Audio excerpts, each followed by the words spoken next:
Hi, everybody. I'm Matt Weiner. 20 years ago, everything changed in the basketball world when the Dream Team made its appearance on the Olympic stage in Barcelona. Fans across the globe saw the story unfold on the court as a Hall of Fame collection of talent dominated the competition. What took place behind the scenes has remained hidden until now. Up next, an NBA TV original documentary. It's NBA TV's The Dream Team, presented by Right Guard.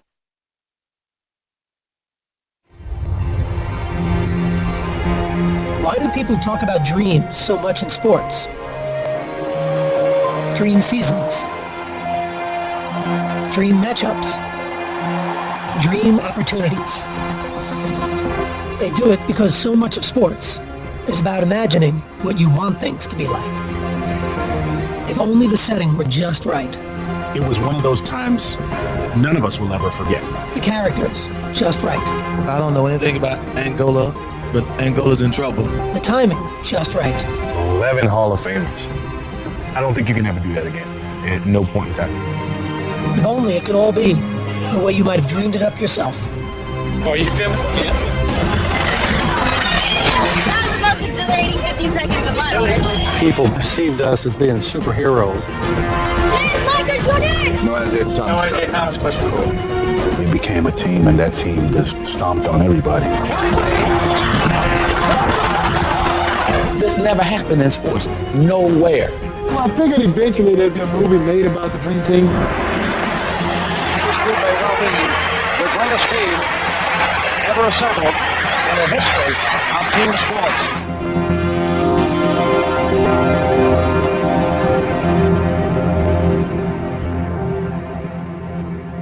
God bless you, and God bless America.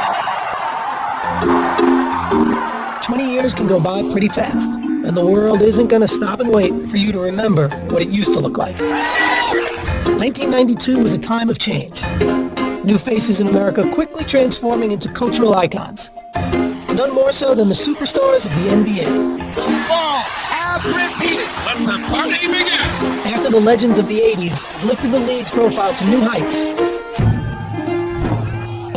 a fresh crop of players have blown the lid off.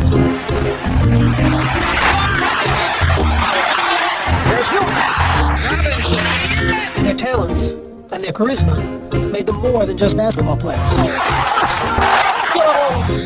am not a role model. They were a new kind of star athlete whose popularity transcended the game. It's the shoes. No, man. And now the very best of them awaited their brightest showcase, the world's largest athletic stage, the Olympic Games in Barcelona, Spain, even if no one truly realized the impact they would make there. It's a watershed moment in the history of sports, not just the Olympics, not just basketball. It moved the culture along. But in 1992, not everyone was ready for them. Not everyone thought pro basketball stars had a place in the Olympics. This kind of thing had never, ever, ever been done. So there was a lot of, poking the bear, if you will, by people in my profession. Sports journalists and journalists in general were skeptical, angry, because this wasn't the Olympic movement. The Olympic ideal had always been about amateur competition, which meant the United States had always sent basketball teams made up of college kids. Teams that dominated for decades. In 1972, the Soviet Union was awarded a victory over the U.S. in a controversial gold medal game. The United States apparently had won the game, but the debate still goes on. To this day, that American team still hasn't claimed their silver medals. But that result seemed like a fluke when the Americans got the gold in their next two Olympic appearances. The U.S. has its ninth gold medal.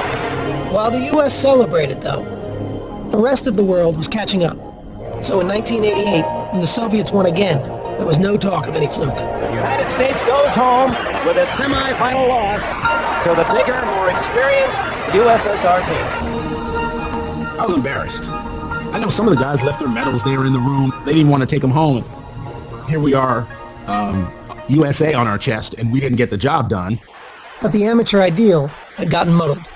While NBA players were prohibited from Olympic competition, professionals from other leagues abroad could play.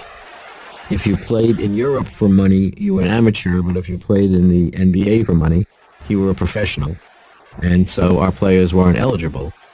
Those other countries were using pros, playing against 18, 19-year-old kids. That is really unfair.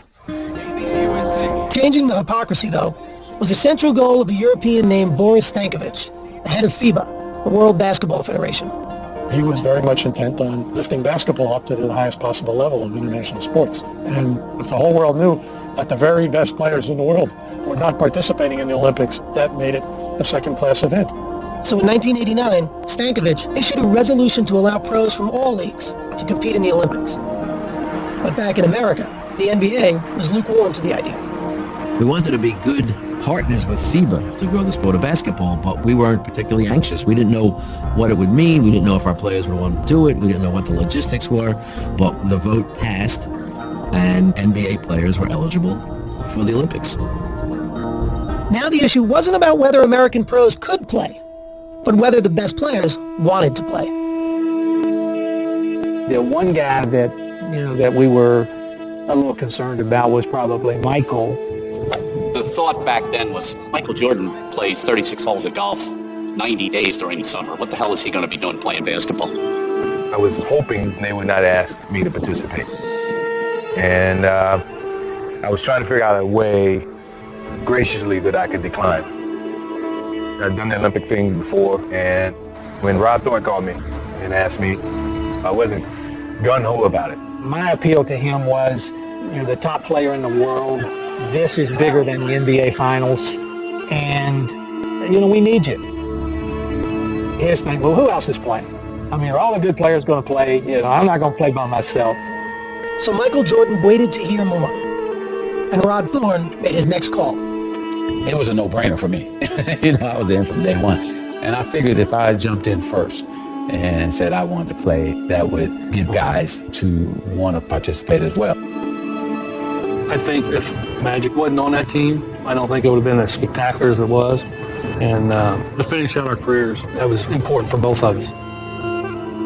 Once you get guys like Magic and Larry committing to the team, then all of a sudden it becomes something very, very special. Representing the USA is already a tremendous honor, but to know that you're going to be on a dream team is a once-in-a-lifetime experience. Magic, Bird, and David Robinson weren't alone in their pride. They called in the big guns. We're the Navy SEALs that we had to go over there and kick butt and take names. With those stars and the Utah Jazz tandem of John Stockton and Karl Malone, the dream team was starting to take shape. It don't matter if you call me last. I got the call. I didn't feel like that I deserved to be called, but I truly wasn't going to tell them that. I was like, yeah, I'm in. I didn't even think to say who was on the team. I'm like, yeah, I'm good. Yes. Charles Barkley's ability was never in question, but his attitude was. God want us to win the world championship. I don't know if I go that far, Charles. If I do it another night. I learned early in Philadelphia. It doesn't matter what I say. So from this day forward, I'm going to say what the hell I want to say. And some people are going to like it, and some people are going to dislike it. But after a series of incidents on and off the court, the least of the committee's concerns were about what Barkley would say. I was asked to talk to him. He was so honored that we would even think about asking him. He convinced me that you won't have any problems with me. Now, with the team nearly complete, Rod Thorne had enough talent secured to go back to where he started. Representing my country was a big thing, but I think, the biggest motivation for me was now I get to spend time with some of the guys I compete against all the time. Portland's Clyde Drexler rounded out the list of NBA players, while the final spot on the roster was reserved for an amateur, Duke's Christian Laettner, coming off back-to-back NCAA titles. There's the pass to Laettner. Puts it up. In any other Olympic year, Laettner might have been the team's biggest star, but on this team, he was fine with being the last guy on the bench. I tell people this all the time, and it may shock them, but my most enjoyable year was my freshman year because they don't expect nothing from you except carry the luggage, do the laundry, and get our donuts, and that's easy. The harder thing is to be the leader. By May of 1991, 2 months before the Olympics, the team was set. One college kid and 11 future Hall of Famers. The man charged with putting it all together was the unflappable Chuck Daly. Okay, all set? I'm set. Jordan looked the part. He was the guy that looked like he owned the arena, but he would also push the broom. His hair was beautiful. His suits were immaculate. He wanted to win, but he wanted to look good. As the head coach of the Detroit Pistons, Daly did both, winning back-to-back championships in 1989 and 90. The Pistons are winners and still champions of the world. The Pistons were nicknamed the Bad Boys for their aggressive and some said dirty style of play, never more evident than in their memorable playoff battles with Michael Jordan's Bulls. Michael on the move against Vinnie Johnson in the move. He is necktied. Michael Jordan goes down hard. Detroit and Chicago had no love for each other. So when Daly was named the Dream Team coach, many wondered how he'd handle working with the Bulls' biggest star. I was being asked to wrestle with some demons and some issues. But the coach was well acquainted with the task of managing personalities. He coached the bad boys.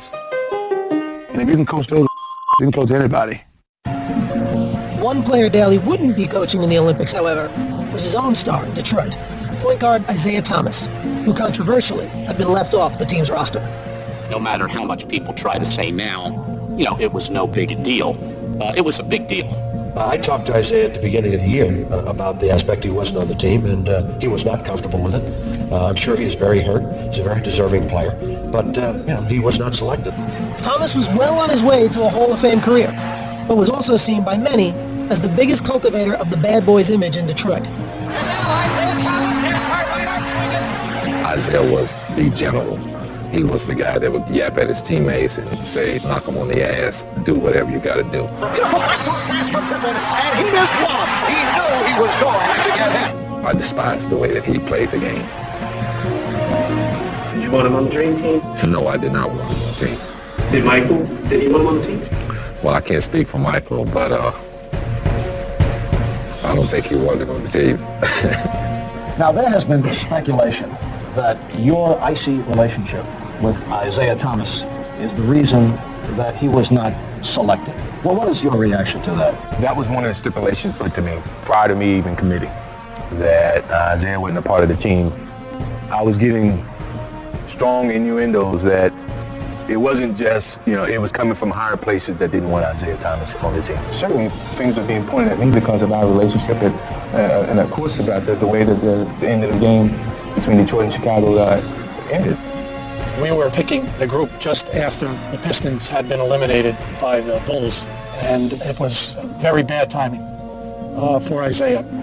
Everybody had fresh in their mind the picture of Isiah walking off the court. Pistons wasting no time in getting out of here. They left the bench on the 7 and 9 seconds remaining. The Pistons just left. When the Pistons walked off the court before the final bell, I think it left a bad taste in a lot of people's mouths. All right, no Isiah Thomas. No Isiah Thomas question. Cool. Jordan and the team were done answering questions about Isiah. And with training camp approaching, a bigger question would need to be answered. Hello, how you doing? How would the 12 stars that were selected play together? Welcome. Training camp began on June 22nd, 1992, in La Jolla, California. And when the gym doors opened, no one was quite sure what to expect, especially the players themselves. There's a lot of egos in one gym and on one team. Everybody wanted their form to shine and showcase why they were a part of this team. With all these stars on the team, if it comes down to the last shot, who's going to take the shot? Me.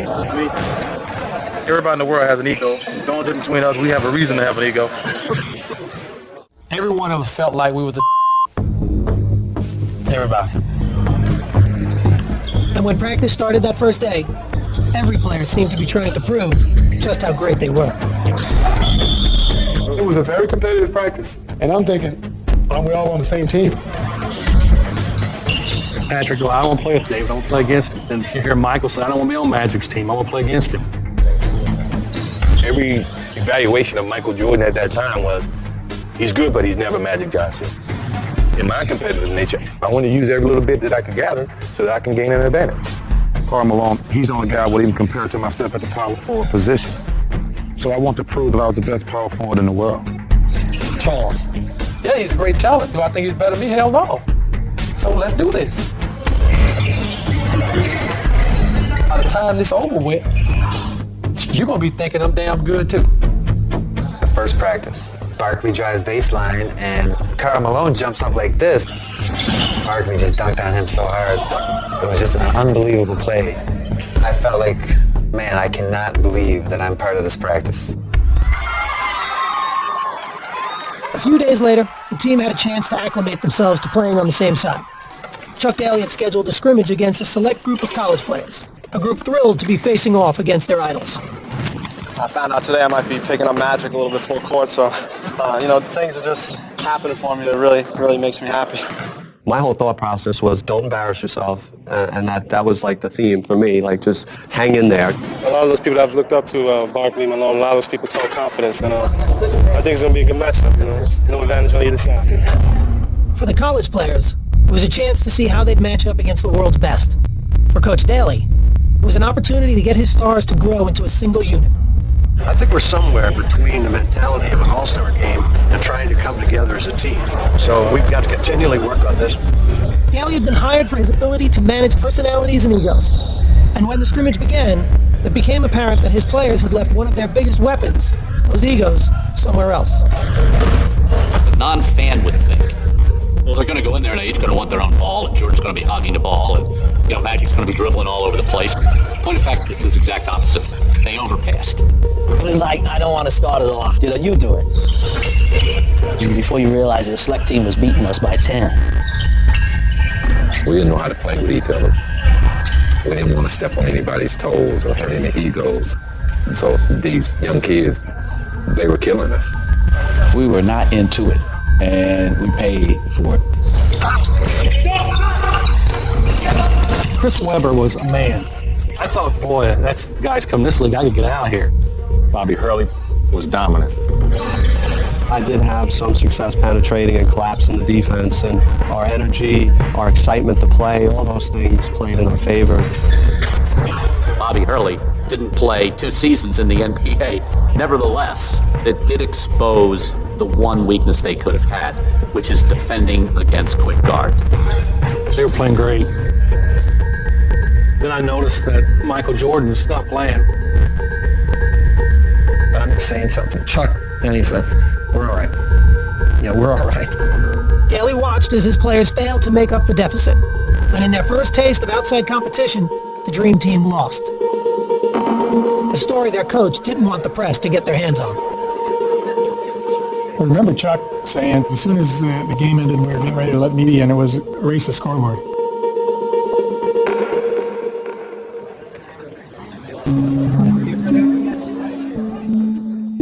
Media comes in, scores, if not hundreds. They can sense something. You can feel it, the tension, or you feel something in the air. Well, some of these college players we just got through playing against probably should be on this team, but they'll get their chance. The teams posed for a picture together, both not sure what to make of what had just happened. But the man in charge may have had the answer. He's through the game. Chuck threw the game. If you look how much Jordan played and how he subbed guys in, not picking up, not making any adjustments, he knew what he was doing. It was legit. It felt tremendous. What we were doing that day, they couldn't stop it. There are kids who believe in Santa Claus too, and the Easter Bunny, and now that they've grown up, I hate to burst their bubble, but it was a game thrown. Not many people would have done it, and he did it. It was gratifying to Chuck for us to get our butts beat like that, because now we had to listen to it here. From then on, he had a way of just saying, you could lose. After fixing his collars and his hair, his speech was, anybody can get beat, so you gotta be ready to play. And I think that's the only speech he ever gave us. The message got across. I mean, Chuck couldn't have been happier, I'm sure. It was brilliant on Chuck's part to be able to orchestrate that and play along like he didn't. Why didn't he tell you guys? We probably would have screwed it up. The next day, training camp ended with a rematch against the college kids. And once play started, everything made sense again. The tables were turned drastically. We showed them why we are who we are. We pretty much beat them by 100. They couldn't score. And by the way, Jordan played a lot more of that next scrimmage.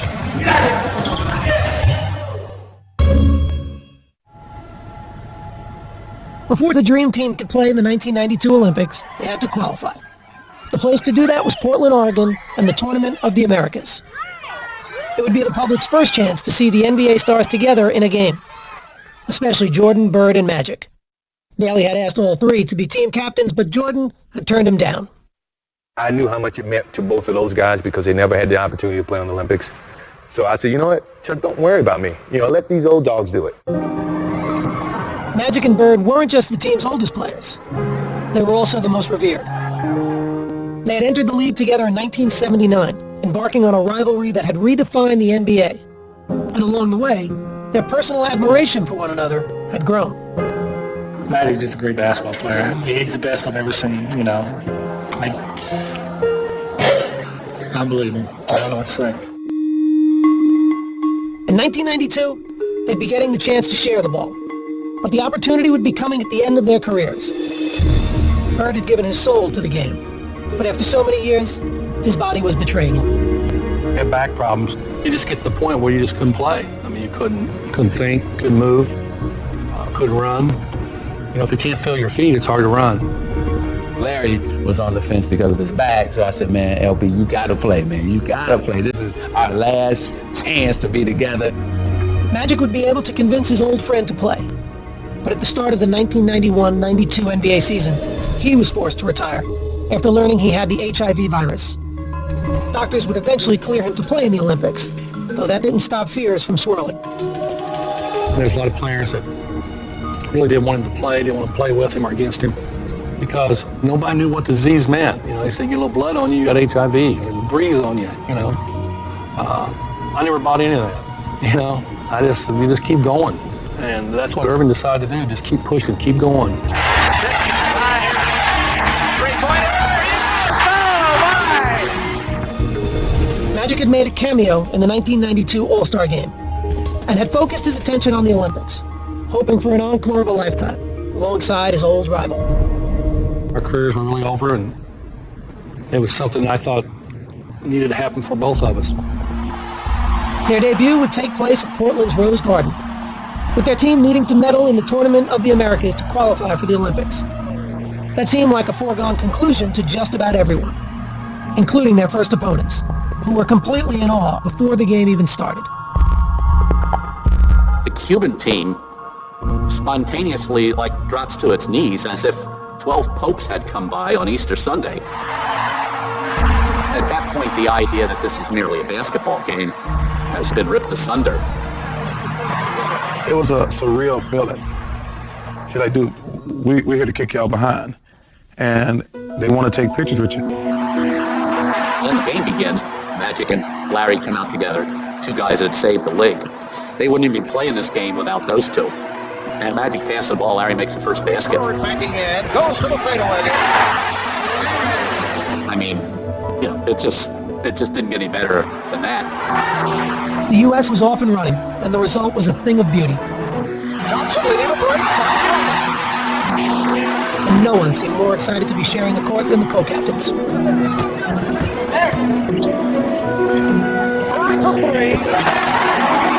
Opening night was a smashing success, with the outcome never in doubt. And late in the game, fans in Portland decided they wanted a curtain call from a three-time MVP. The crowd started cheering. Larry, Larry, Larry. Crowd reacts to the entrance of Larry Bird, a standing ovation. And as he'd done so many other times in his career, Larry Bird rose to the occasion. Jordan with the ball. Here's Bird. You just knew that Larry Bird was not going to miss that shot. It was a virtually flawless performance. The final margin of victory was 77 points. And Magic and Bird had led the way. For Magic in particular, after a year out of the game, the victory had a special kind of meaning. Living with HIV, never even thinking that I would ever have a chance to play basketball again, and then basketball for the United States. It was therapy for me, and I needed that in the worst way. And then there was the matter of making sure Michael Jordan knew he was back as well. Yeah, you hear what the captain said? The captain say, sit down. Sit down. Or this boat's gonna sink. That's right. Have a seat because you're going to fall and then that's going to happen. That's a seniority right there. I know it. With Magic and Michael, there was that little extra something there, you know, and something kind of to prove to each other. I took it upon myself to always shoot with Michael. Okay, MJ, free throws today. Who was the first one to 50? Or we had little games. Who was the better shooter? Know what you gotta do. Know what you gotta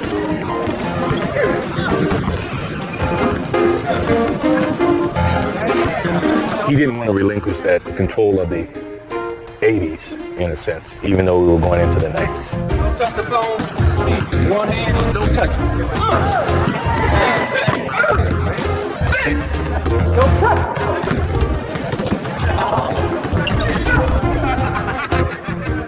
You know, he just come off missing a whole year.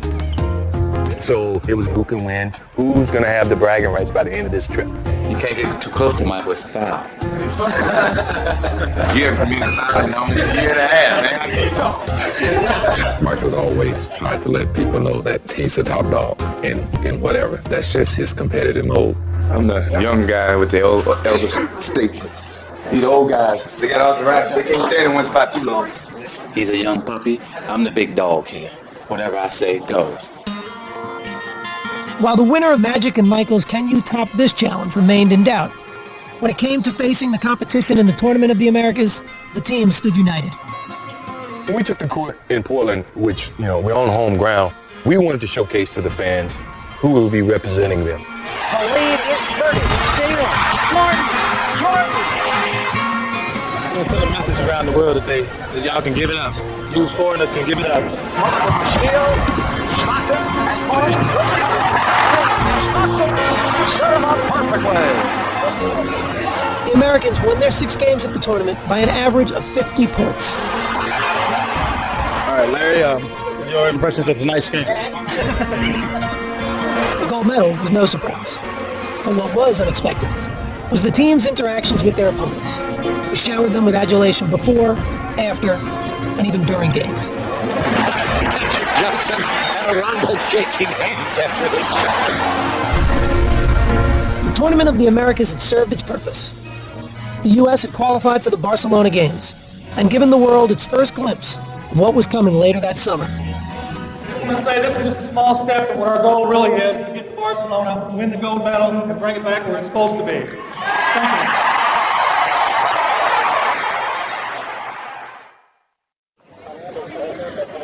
On July 18th, 1992, with the Barcelona Olympics a week away, the U.S. men's basketball team headed overseas. Straight back into the left. Try to follow our back. They would hold several days of practice in Monte Carlo and play one more tune-up before heading to the Olympics.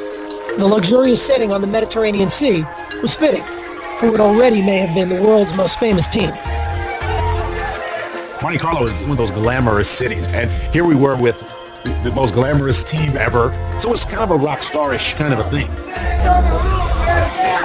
The players were relaxed and confident, and willing to admit there's more to the trip than just basketball.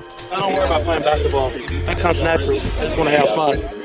David Robinson, Patrick Ewing, Michael Jordan. This is like spring break in the ghetto. The opulent resort town was a playground waiting to be explored, and the players weren't shy about enjoying themselves. Are y'all filming me? Now look, the scene in Monte Carlo was great. It was just breathtaking. I was down on the beach, just kind of trying to enjoy some of the scenery. Paradise. I think every team in the NBA should train here, actually. They need to get a team here.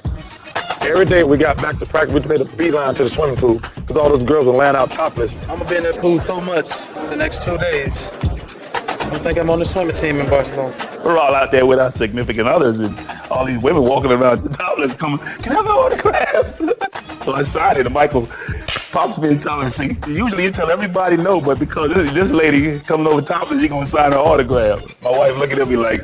The best part about it was Patrick Ewing buying the beer at the pool. You know, $7 a beer, I never heard of that. Of course, Patrick didn't drink, he didn't know how much beer was. One thing you don't want to do is drink beer with Larry Bird. Larry Bird drinks Budweiser, which Budweiser is the strongest beer in the world. And my head hurt for like 2 days. They were used to being opponents, but Monte Carlo was proving to be the perfect place to find common ground. I got the coach. That means we get to go first. Michael Jordan enjoys his golf, as did Chuck Daly. I got the coach. I got carte blanche. You know what I mean? Michael and Chuck played almost every single day, if not every day. Come off the hill. That may be green, Chuck. Chuck was playing his practice schedule around our golf time. That to me was ideal. Play a little bit of basketball, play a little golf, and you're in Monte Carlo. Yeah, it sounds like a basketball. The relationship that a head coach has with his main guy is incredibly important. Chuck's ability to get Michael is amazing because think of how bitter enemies they had to be. Chuck devised the defense that drove Jordan out of his mind. And yet, here they are playing golf together. Jordan could really have unbelievably bad feelings towards Chuck. Chuck understood that, and he embraced them. Chuck, I gotta give you that.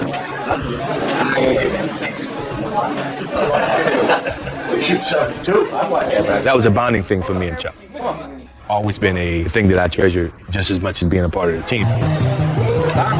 For Jordan, golf was only one part of the whirlwind schedule, which his teammates were discovering was just the way he liked it. What are you doing today, John? I remember thinking that, does this guy ever sleep? Golf, 36 holes. I'm playing it tomorrow too. He would do more things and be ready to practice and play as much as anybody. The thing that I remember the most was going out and playing golf with Michael Jordan before a game. And I thought, I'm going to be exhausted tonight. And Michael just had ridiculous energy and was phenomenal. I felt like I was running in quicksand a little bit. And so it gave me a whole nother level of respect for kind of the freak of nature that he really is. We played cards in Magic's room till 5 o'clock in the morning pretty much every night. It was so much fun. He's like a bionic guy. He'd play cards, play golf, play basketball. I don't know when he ever slept. Finally, after a ball game, he was just lying down. And I looked at him, I said, I think that's the first time he's gone to sleep on the whole trip.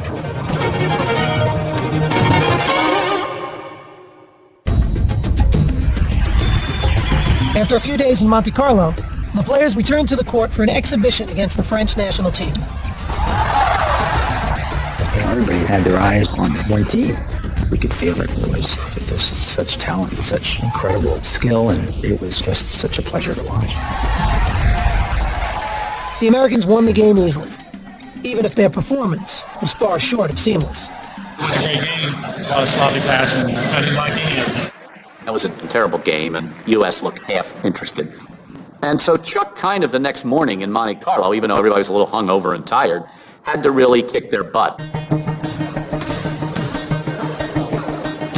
Chuck says, okay, this is what's going to happen.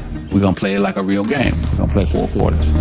We had me, Scotty, Mullins, Bird, and Patrick, and Magic had his 5.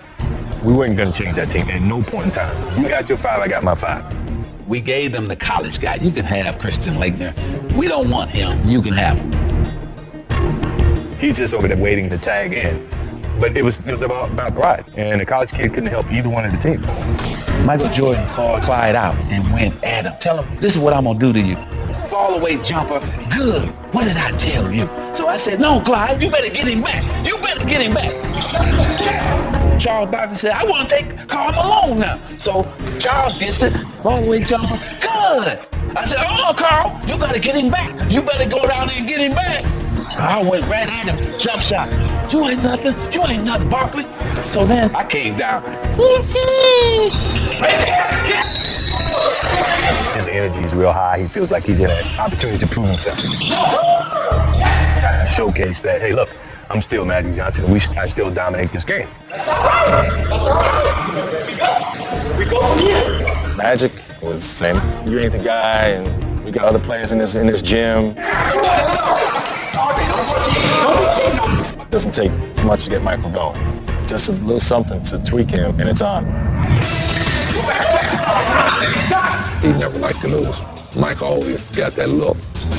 When you see that look, then you know just get in the damn ball and get out the way.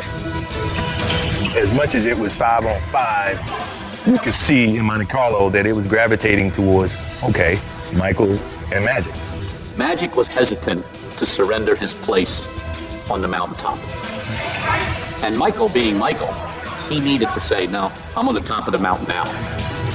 Magic was saying, look, NBA's not yours yet. You know, I'm still here. Michael's like, no, it's over. This is mine. And the funny thing was Larry was sitting on the side. He goes, it's his. Chuck realized the competition aspect was getting a little bit too high. Killing everybody on our squad. He wanted to end practice, but Magic didn't want to end because he wanted to keep playing because we just kicked his ass. How you like that ass kicking we gave y'all? No. Come on, man. Hey, y'all got the first quarter practice. By the time practice was over, even Magic had to acknowledge basketball's landscape had been changed forever. Larry and I were talking, and Michael walks in, and he says, there's a new sheriff in town. And we both hit each other like, well, he's not lying. Monte Carlo was kind of a turning point. Walls started to come down from, when you're playing against each other, you have these rivalries. These are my teammates now. They're guys that, that I'm looking towards for support. It seemed like we became more friends than anything else. The players were off to Barcelona, headed to the Olympics, unmistakably as a team.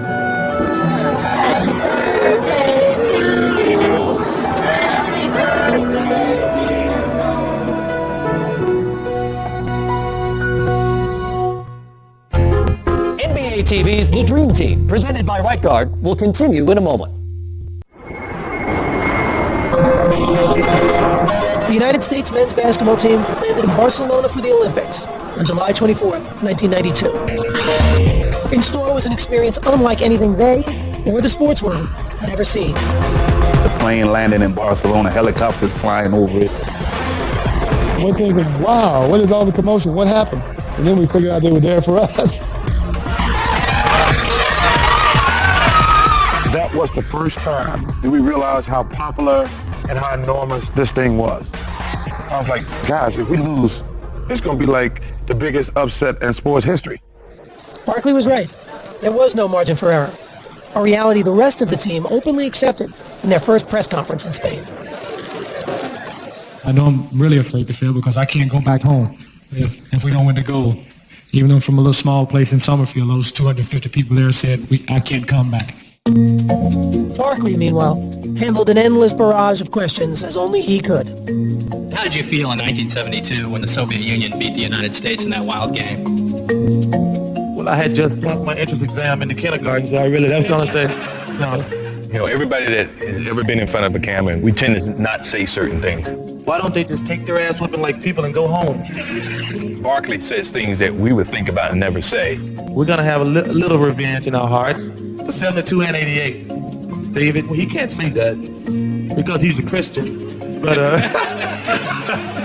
He said, man, you don't talk honestly enough to the media. You need to tell them what you're really thinking. I said, Charles, you talk too much to the media. And you need to stop telling them everything you're thinking. And when Charles was asked about the team's first opponent, his prediction was as honest as ever. I don't know anything about Angola, but Angola's in trouble. I think. Just moments ago, the Dream Team boarded the bus outside their hotel along the Rambles. They're heading for their first matchup in Barcelona with the Angolans. I can remember the first game, the real game, when we came out of the locker room and stepped on the court. And I finally said to myself, I can't believe this, I'm here. At that point, we were in serious Olympic mode. This actually may be the biggest mismatch of the entire Olympics. Barkley off the lead for Bullock. He drew the foul.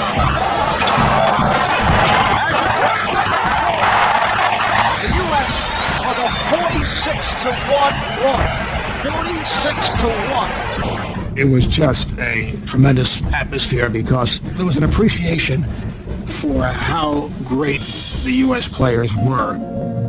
After the first half, Barkley's pregame prediction appeared dead on.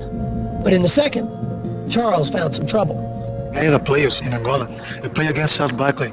they told us there's no a kid, a fat boy, is many aggressive in the paint. Rebound Barkley. Rebound Barkley. And it's foul. Well, Charles getting a bit aggressive. I thought they were playing dirty. And I told old boy, I don't even know if he understood my thing, man. Ease up on the elbow. Barkley from Pippen. I let it go twice. You can see the frustration of Barkley. And next time I just cracked it. A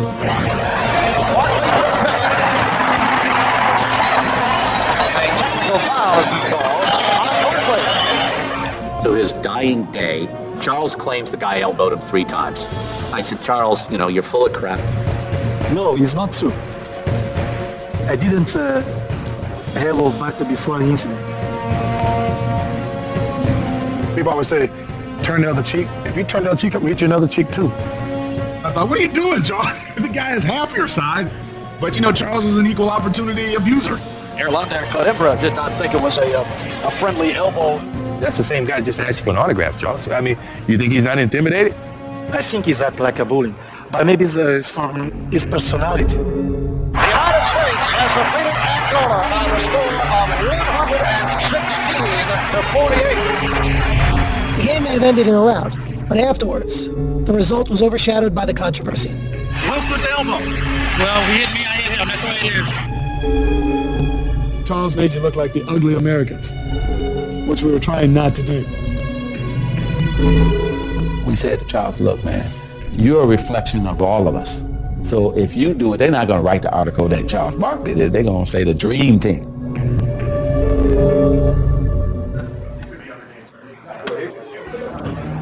Barkley had stained a dream debut for the Americans. But in their next game against Croatia, Scottie Pippen and Michael Jordan grabbed the spotlight, with the focus on their matchup with one of Europe's best players, Tony Kukoc. Major storyline that carries into this game involves Tony Kukoc, second-round pick of the Chicago Bulls back in 1989. The Bulls made a strong push to sign him last season. At that time, general managers in the league were trying to come up with gems, make their discoveries overseas. And Krause felt this guy could play in the NBA. While Jordan and Pippen had been winning back-to-back titles, Chicago GM Jerry Krause had been publicly wooing Kukoc to join the Bulls. Krause was recruiting this guy and talking how great he was. It's like a father who has all his kids and now he sees another kid that he loves more than he loves his own. So we were not playing against Tony Kukoc. We were playing against Jerry Krause in a Croatian uniform. But unfortunately for the real Tony Kukoc, he was now the target of the world's 2 best defensive players. They were debating who was going to guard him. No, I got it. No, I got it. I'm looking at Michael and Scotty, and they're ready for, blood. Man. We knew the world was going to be watching. We knew everyone wanted to see what Tony Kukoc was like, and we were going to give him the worst experience he ever had on the basketball court. Pippen drew the initial assignment of shadowing Kukoc and harassed the Croatian from the opening whistle. It was hard to run across the half court without a ball. And with the ball, and just here, somebody else get it. Tony definitely wasn't getting a shot up, and he wasn't going to score. Kukoc has nothing for 4, and he's contributed nothing. We wanted to go guard him on the bench. Kukoc is called the offensive foul, and the pressure continues. And after Pippen wore Kukoc down, it was Jordan's turn. Kukoc, stolen by Jordan. He reads it back down here and slams. Them dudes were all over him. Here's a 3-on-2. I had questions from my teammates during the game, like, what is going on? Do you not see that they're really trying to get you off the court? And I'm like, so what? I guess that's how NBA game is played. Pippen, Jordan, and the Americans cruised to another victory. This one by 38 points. But the domination had its detractors. This team of All-Stars is almost too good. Is it a positive or a negative? The question was now being asked, was the Dream Team too great for its own good? This team of All-Stars is almost too good. Some think that we should go back to the collegians. It's been too easy. I think then we ought to ban the African runners from the 10,000 meters because they make it look so easy as well. This is about our best, and this is wonderful for the sport of basketball. Irvin, there's been some comments that the Dream Team is getting all the attention, and there seems to be some resentment about it. Have you heard about it, and do you have any feelings about it? Basically, we haven't heard about it. We're just here to do our job. The media may have been looking for signs of a backlash, but in Barcelona and in the world beyond, the embrace of the Dream Team is universal. You the Root gonna stand out and root against Picasso? I mean, seriously. They rooted for genius at work. I kept thinking that the attention would dissipate. They're going to play the first game. They're going to win by 60. People are going to go back and watch track. A 60-point lead. It didn't. It kept building and building and building. The U.S. with another trouncing 127-83, 127 points. Workers were trying to get autographs. The security people are trying to get autographs. All the athletes were standing on side like a parade. It's a 58-point lead. People perceived us as being superheroes.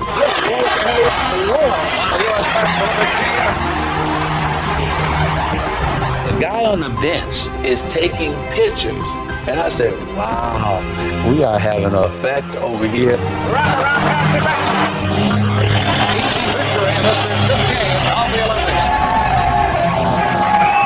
It was as if the President of the United States was in the midst of a caravan that was going through the streets.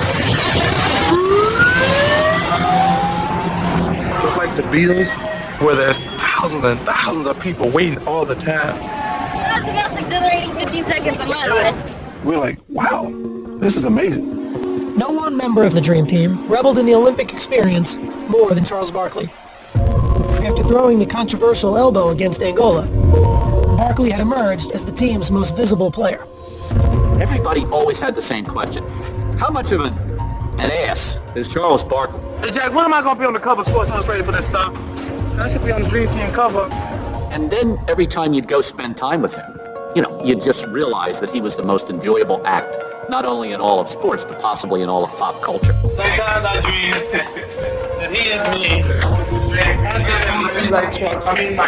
Right away, I told my editors, I said, well, the number one angle here is what is Charles doing?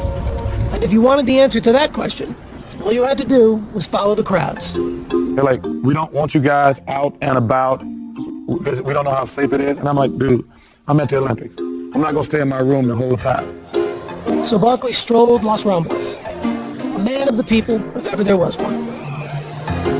Man, I walked up and down the Ramblas every night, and the people were fantastic. They all wanted autographs and wanted to take pictures. We could be inside the hotel. Soon we heard the big roar. We said, there go Charles. So Charles would be walking, and then thousands would be following him everywhere he went. He was the Pied Piper. Charles would go over to the village and find the Angolan players and hang out along the Ramblas at night.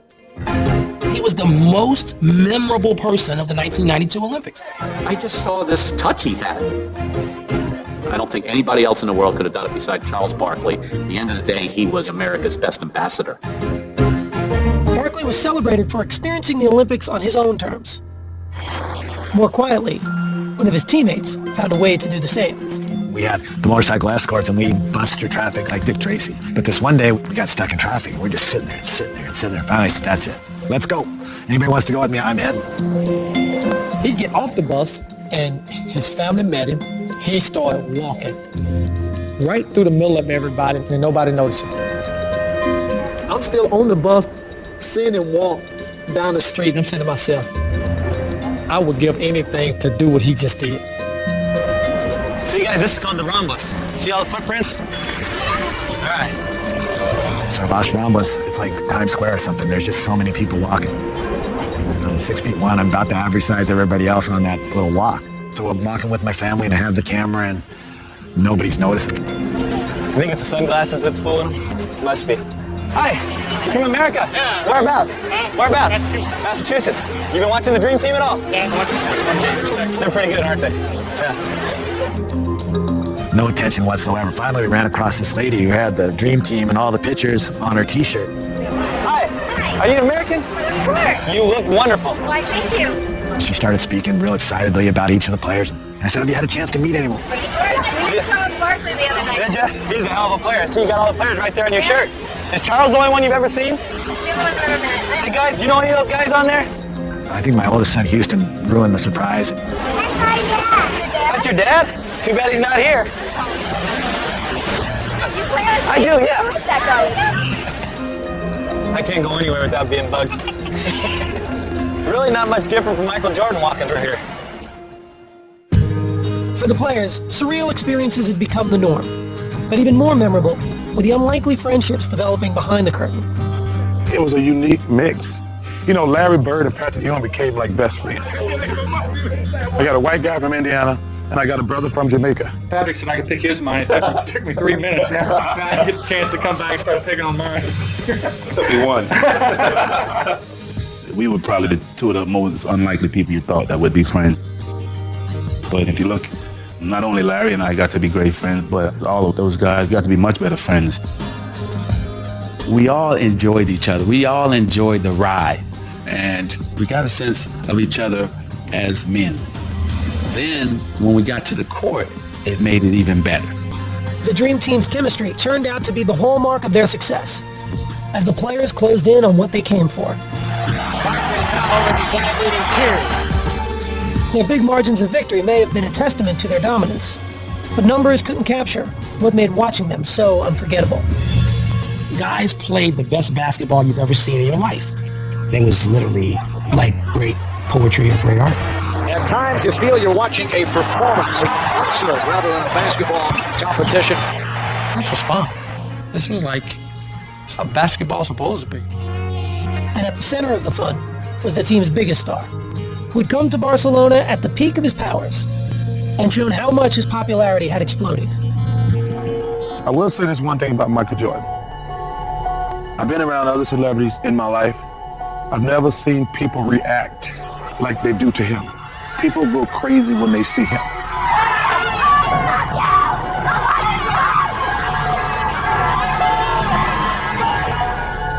In every corner of the world, there was someone who just wanted to see him. Please, Michael Jordan! No one had the sort of pull, the gravity that Michael Jordan had. Jordan had initially come to Barcelona reluctantly, but an early morning trip just before the gold medal game revealed how meaningful his Olympic experience had become. What time in the morning is it right now? 6:30, 6:45, 7, something like that. No drinking coffee. There's got to be a hurry. Can we go now? Where you from? Albuquerque. Albuquerque, New Mexico. Big fan of yours. Everyone's a big fan of yours. Your name? George Hirsch. George, how you doing? Michael Jordan, nice to meet you. Last night I hit my wall, man. I couldn't make a basket. How are you doing up so early? I do remember getting up early to walk into the stadium. That is the thing that I remember the most about the Olympics. Olympic Stadium. Imagine all the athletes that's been here before us. It's amazing. What about Edwin Moses? 122 consecutive races. I think everybody's got something to change. I think this is something that my kids are going to love one day. The Dream Team squared off against Croatia again in the gold medal game, offering the world one more lasting impression of their supremacy. Barkley with the lead from Team USA came to send a message tonight. We wanted to win, we wanted to dominate, but how we did it, sharing the ball, including everybody. We did it as a true team. The U.S. has defeated Croatia 17-85, and they have what we're doing here in Barcelona.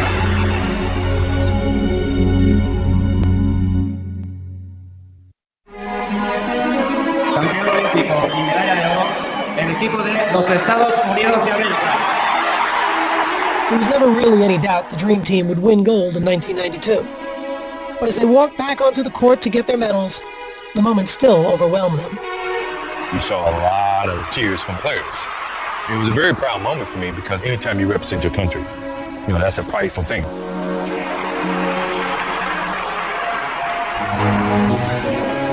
Man, sent chills down my spine. It was a reward that I had never felt like that I would ever achieve. To do it on that stage with those group of guys, it's a memory I'll never forget. Nothing in my life has ever felt like standing on that podium. I was getting goosebumps. Every single time I heard the national anthem after that had a different significance to me. I knew what it really meant. As a young kid growing up, I used to watch Olympics on TV with my father, and all he talked about was the Star Spangled Banner and the gold medal. It made him feel proud to be American. Being up on that podium that night and receiving it, my father, he'd been pretty proud. All those emotions just overcame me. I got to be one of the guys one more time for my country.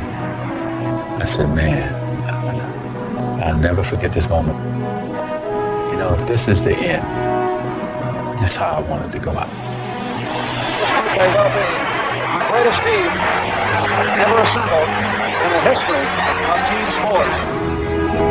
But when the medal ceremony was over, another realization began to settle in. When I walked off, I remember thinking that whole dream has come to an end.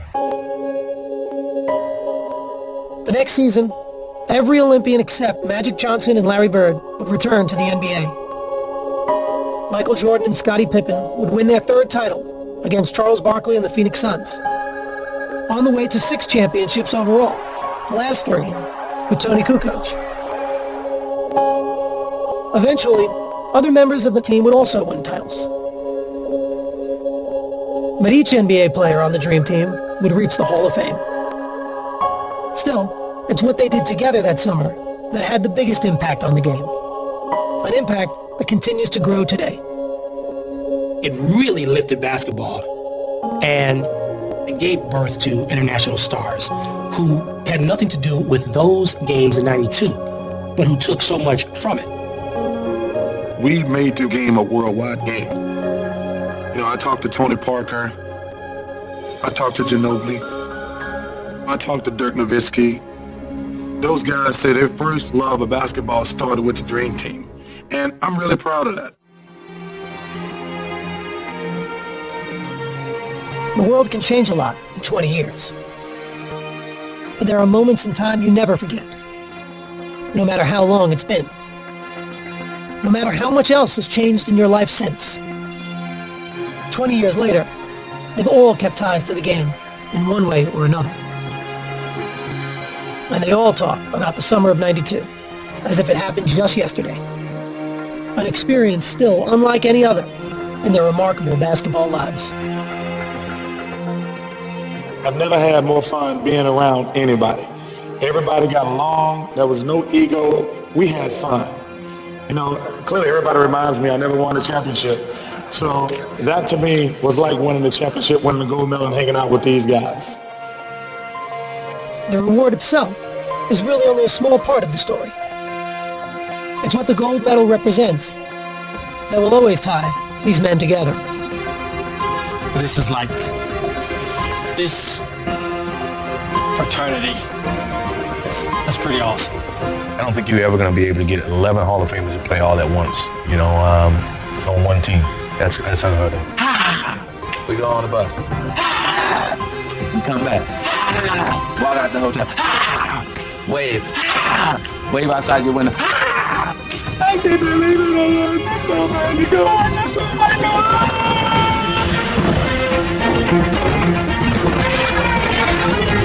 It changed sport as we know it. They showed the world how to play basketball.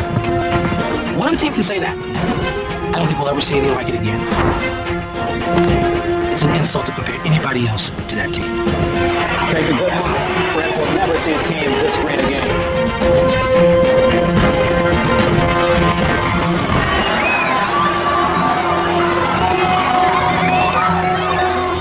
No team will ever have to happen. Hasn't had to happen. And that's the Dream Team.